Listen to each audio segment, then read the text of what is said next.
చాలా శక్తివంతమైన అర్థం ఉంది ఇందులో. ఈ అర్థాన్ని ఎప్పుడైతే మనం తెలుసుకుంటామో ఇది ఎందుకు వాడాలో కూడా మనకు అర్థం.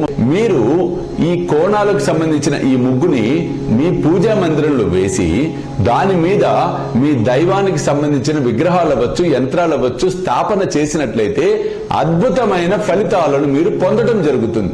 డౌన్వర్డ్ ట్రయాంగిల్ అనేది శక్తికి చిహ్నం, అంటే శాక్తేయానికి, స్త్రీతత్వానికి చిహ్నం. అప్వర్డ్ ట్రయాంగిల్ ఏదైతే ఉందో ఇది పురుష శక్తికి సంకేతం. ఇది స్త్రీ శక్తి, అది పురుష శక్తి. డౌన్వర్డ్ త్రికోణం ఉంది, డౌన్వర్డ్ త్రికోణం ఉంది. ఆ డౌన్వర్డ్ త్రికోణంలో అప్వర్డ్ త్రికోణం పెట్టామనుకోండి ఫర్ ఎగ్జాంపుల్, అప్పుడు ఏమవుతుంది? స్త్రీ శక్తిని డామినేట్, పురుష శక్తి సమ్మిళితమైపోయి ఉంటుంది అందులో. అప్వర్డ్ త్రికోణం పెద్దగా వేసి లోపల డౌన్వర్డ్ పెట్టామనుకోండి, పురుష శక్తిలో మమైక్యమైన స్త్రీ శక్తి ఉంటుంది. పురుష శక్తి, స్త్రీ శక్తి రెండుని బైసెక్ట్ చేస్తున్నట్టుగా ఉంది ఇప్పుడు మనం చూస్తున్న ముగ్గు.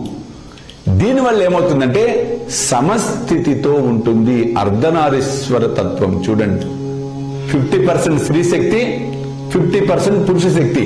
బ్యాలెన్స్డ్ స్టేటస్, అది కరెక్ట్ స్టేటస్ అది. అందుకని ఆ ముగ్గు వేసి ఆ బైసెక్ట్ ఏదైతే రెండు కలయిక ఉందో ఆ ప్రాంతంలో ఆ మధ్యలో ఉన్నటువంటి చుక్క ఏదైతే ఉందో అది బిందు స్థానం అంటాం. చాలా ముఖ్యమైనటువంటి స్థానం.